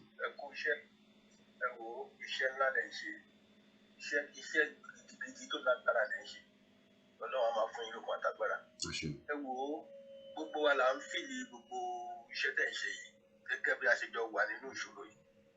Ṣé rí àwọn èèyàn ti mú mọ̀ràn wá lóríṣiríṣi ká má kọ̀ máa fàsìkò ara wa ṣòfò. Tí a bá lè gba àwọn ọmọ yìí nímọ̀ràn, kíní yìí ò gbọdọ̀ hẹ́ǹdì síbẹ̀. Kọ́ máa wọlé àwọn ọba yẹn lọ, kọ́ máa mú wọn balẹ̀. Ibi tọ́rọ̀ ìdílé lójú nìyẹn o. Kò sírú effort a lè make yàtọ̀ sí pé a ṣe ń ṣe ọ̀rọ̀ pé ká ṣe máa sign petition. Ìyẹn nìkan ló lè help wa. Àwọn òyìnbó yóò dẹ̀ ṣe gbọ́kànlé gẹ́gẹ́ bẹ́ẹ̀ náà ṣe mọ̀ lọ́tì. So àwọn ọba yẹn tọ́wọ́ bá ti ń ba bíi 10 ní 20 tán jẹ́ ẹ mọ̀ kó mùsùlùmí ló pọ̀ ló gba ọba yẹn lọ fádà òtún kan ní mò ń sọ yìí. Mo ti gbogbo ẹ̀ délẹ̀. Èmi máa ń jókòó máa ń ro gbogbo nǹkan bí solution lèmi máa ń wá nínú gbogbo ìṣòro. Mo wà nínú àwọn alájagun Gani Adams Fáṣewu. Àwa méjì péré la kó àwọn òkú Fáṣewu sínú mọ́tò. But èmi máa ń wo solution. Story kan la fẹ́ jẹ báyìí solution ni. Solution ni pé ká mú àwọn ọba yẹn ká ṣá àwọn ọba lẹ̀. Tí bí 10 bá ti kú nínú wọn, àwọn tó kù máa surrender wọn á pariwo fáwọn ìjọba fáwọn òṣè mọ́. Àwọn ọba yìí ló tà wá. Wọ́n tà wá lẹ́rú ni oko ẹrú yìí ti wà látàyè kó tó bí àwọn bàbá wa. Àwọn náà lọ ṣe é. Àwọn tó gba Tinubu tọ́, àwọn oko ẹrú náà fi lówó. Ṣé ẹ gbọ́ mi? Àwọn ọba yìí náà wà bẹ́ẹ̀. So kò sí nǹkan tá a lè ṣe ẹ má jẹ́ ká dára wa láàmú tó yẹ kówó náà la bá máa dá ká mọ bá ṣe máa lọ assassin àwọn pípò yìí oríṣiríṣi tó ń sọ pamọ́ mọ́ ká lọ kọ́kọ́ yanjú wọn àwọn pípò yìí wọ́n ń pa wá ní kò ń ṣe pé wọ́n hùwà bàjẹ́ lásán wọ́n fẹ́ pa wá ní because wọ́n ti tà wá sóko ẹrú 20 years ni mo ti wà nílùú yìí tí ìyá ẹ ń jẹ mí tó pé mi ò lè mọ ọmọ wa múyàwó wa kó tó di pé mo níwèé mọ́ kọ́ lo 8 years. Ṣé ń gbọ́ mi? So tí mo fẹ́ ẹgbẹ́ ìṣiṣẹ́ nǹkan tí mo ti kó through láàrin 8 years kó tó fún mi níwèé láti ṣiṣẹ́ lásán ni wọ́n wà for 20 years. Nínú procedure yẹn ìyàwó kọ̀ mí ìyàwó díyàwó níyàwó ọmọ kú gbogbo ẹ̀ ṣẹlẹ̀. So ṣé èmi nìkan ni irú ẹ̀ ṣẹlẹ̀ sí ni? So solution ni àwọn ọba yẹn apààyàn ni wọ́n kò sí nǹkan tó fẹ́ fi wọ́n fi wé wọn ju pé kẹ́kọ̀ọ́ wọn lápààyàn lọ. Ọ̀rọ̀ wọn ti kọjá ọ̀rọ̀ àgbàyà, ọ̀rọ̀ wọn ti kọjá ẹni ẹ̀tẹ́, ọ̀rọ̀ wọn ti kọjá alábùkù, apààyàn ni wọ́n care, they don't bloody fucking care. Nǹkan tó wà interest ní pé kówó tí wọ́n máa wọlé. Wọ́n brainwash wọn, má sọ pé brainwash wọn, wọ́n lè brainwash yẹn kó má rí nǹkan kan bẹ́ẹ̀ kó má yarí tó bá yà á mú púrọ́ ni. Ayárí náà ní kí ni òun kí ló ń benefit rẹ̀ kó máa ti sùn, àbí? Bẹ́ẹ̀ni. So kí ló ń tàwa ń sọ̀rọ̀ brainwash yẹn máa ń jókòó àrò ọ̀rọ̀ dáadáa mọ solution ni pé kápá bíi mẹ́wàá náà ọba yẹn nǹkan tó yẹ kí n máa sọ̀rọ̀ àwọn ọba àwọn ministers yẹn ló yẹ kọ́kọ́ bá but ń pàtẹ́ pé wọ́n ní more security dà àwọn ọba lèmi ṣe sáré mu lọ síbẹ̀ yẹn tọ́wọ́ bá ti bá àwọn ọba bíi mẹ́wàá wọn pariwo sáwọn ministers yẹn tàbí àwọn governors yẹn àwọn náà calm down it's like pé kéèyàn mú kọ́ mú ọmọ èèyàn kọ́ fọ̀bẹ sí lọ́rùn kọ́ má ti pa ṣé bàbá èmi sọ pé dàrú ti gbọ́ so bọ́dọ̀ ṣe jẹ́ nìyẹn because àwọn tọ́wọ́ wá lè tètè bá nìyẹn the more tá a bá dẹ̀ ṣe ń waste time the more táwọn people yẹn ṣe máa wọ́n kọ́ máa bẹ́ẹ̀ tí wá down like a baby ewu bí tó gbọ́dọ̀ ẹ̀ sàṣì lọ́sìn ká ní sùúrù náà káwọn kan tó yanjú gbá káwọn yanjú àwo wọ́n ti lọ wo nǹkan tó bàjẹ́ ní tó kàn wọ́n nìyẹn. Ẹ ṣe gan ni alàgbà. So ẹ má jẹ́ ká waste time ara wa because tí wọ́n bá ṣe nǹkan tí ò bá lójú á sùn yàn. Bẹ́ẹ̀ni. So ibẹ̀ ni kẹ́jẹ́ ká focus ẹ̀ owó náà ní ká bó ṣe assassin ní bó ṣe anything ìyàwó ọba yẹn ní láti get down. Wọn ò wúlò sí wọn dẹ̀ lè wúlò láéláé à lè nídìí wọn láéláé. Because iṣẹ́ yóò tún níṣẹ́ yìí.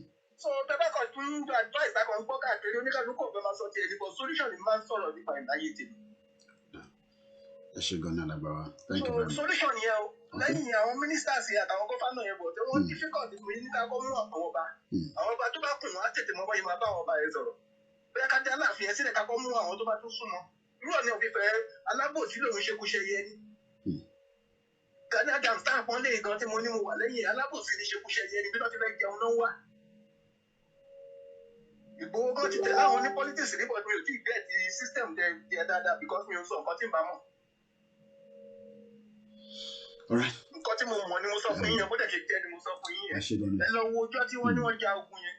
Wọ́n ní wọ́n láwọn ọmọ OPC tó ń kóbọ̀ fáwọn ọlọ́pàá tó ń pa àwọn position tó ń fèsì àwọn ọmọ tó ń ṣe kínní. So ṣé ó yẹ kó rí bẹ́ẹ̀ ni? So ẹwẹ́nu lẹ̀kẹ́ ẹwẹ́nu ọkọ èèyàn máa ń ti bí kínní kan kíyèsí oògùn ni èèyàn máa ń ti bí ìṣáná kíyèsí oògùn. Ìṣáná tẹ bá ṣá tó múná wá wù pẹ̀lẹ́ tí máa kíyèsí pé àwọn máa wà lóòótọ́. So bí ọ̀rọ̀ ṣe jẹ́ nìyẹn àwa náà ṣe ọmọdé èmi tí mo sọ yìí mo ti wọ àádọ́ta so mo mọ nǹkan tí mo ń ṣe mo dẹ̀ mọ nǹkan tí mo ń sọ fún yín tá a bá gbégbèsè yẹn wà láàrin lóṣù méjì wọ́n máa sọ lórí bá ṣe máa pín in. Ẹ ṣe gan ni. Thank you very much. All right. Ẹ ṣe gan ni bàbá wa. Thank you. I know a few of you still want to add your voice.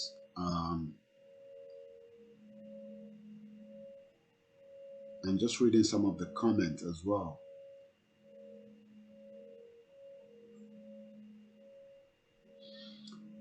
Let us do our own individual bits. Koiki Media is doing its own. I will escalate it. When, how, that is up to me. What I am doing, I will escalate it. This media, it will be on fire very soon. I know when I will trigger that. I've told you. I gave myself 6 months. Turn in December.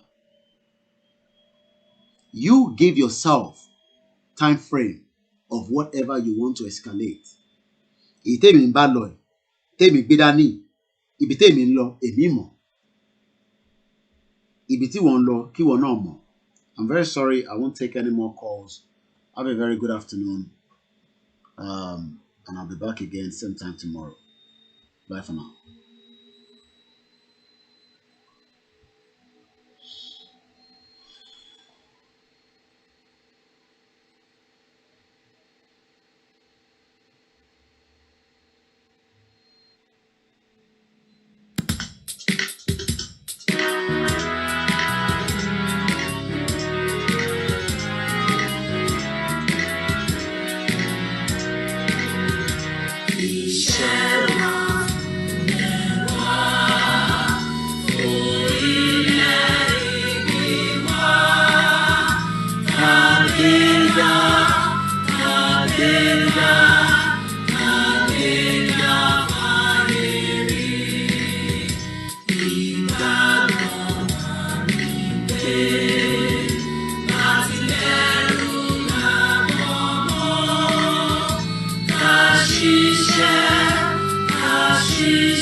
Think Yoruba first.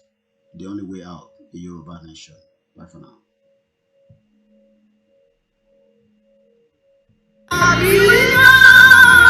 Free us, Odidua nation. Free us, let's go.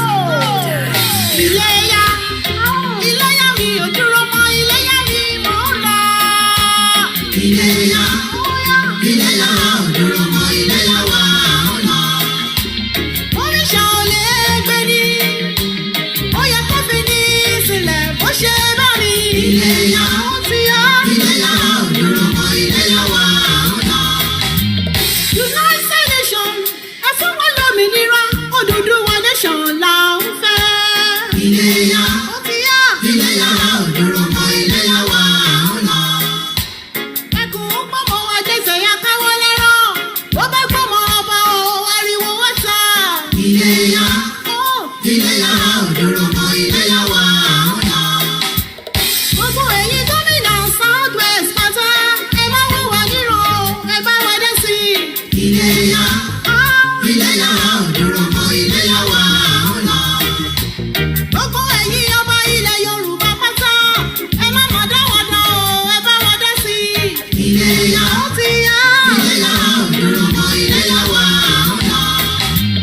Ààrẹ Ọ̀nà Kakanfò ilẹ̀ Yorùbá, ẹ má wọ̀ wá níran o, ẹ bá wọ́n dé sí i. Iléyá, ó ti yá. Iléyá ò dúró mọ́, Iléyá wa ò lọ. Ṣé Sunday Adéyẹmọ Ìgbòho, Prọfẹsọ Verge o, ẹ bá wọ́n dé sí i. Iléyá, ó ti yá.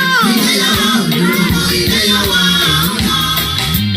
Gbogbo ẹ̀yin social cultural group pátá, ẹ má jẹ́ ọ̀rẹ́ yín o, ẹ jẹ́ àjọṣe o. Iléyá, Iléyá ò dúró mọ́, Iléyá wa ò lọ. Gbogbo ẹ̀yin ọmọ Yorùbá nílé ní diaspora, ẹ má jẹ́ ọ̀rẹ́ wa o, ẹ jẹ́ àjọṣe o. Iléyá, ó ti yá. Iléyá ò dúró mọ́, Iléyá wa ò lọ. Mùsùlùmí Kìrìsìtẹ́nì ẹlẹ́sìn àbáláyé, ẹ má jẹ́ ọ̀rẹ́ wa o, ẹ jẹ́ àjọṣe o.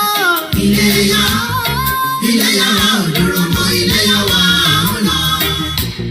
Iléyá o, Iléyá o, Iléyá wa ò lọ. Iléyá, Iléyá ò dúró mọ́, Iléyá wa ò lọ. Ilé ti yá, Ilé ti yá, Iléyá wa ò lọ nísọ̀ni o. Iléyá, Iléyá ò dúró mọ́, Iléyá wa ò lọ. It's Amori Oduduwa on the mic, on the mic.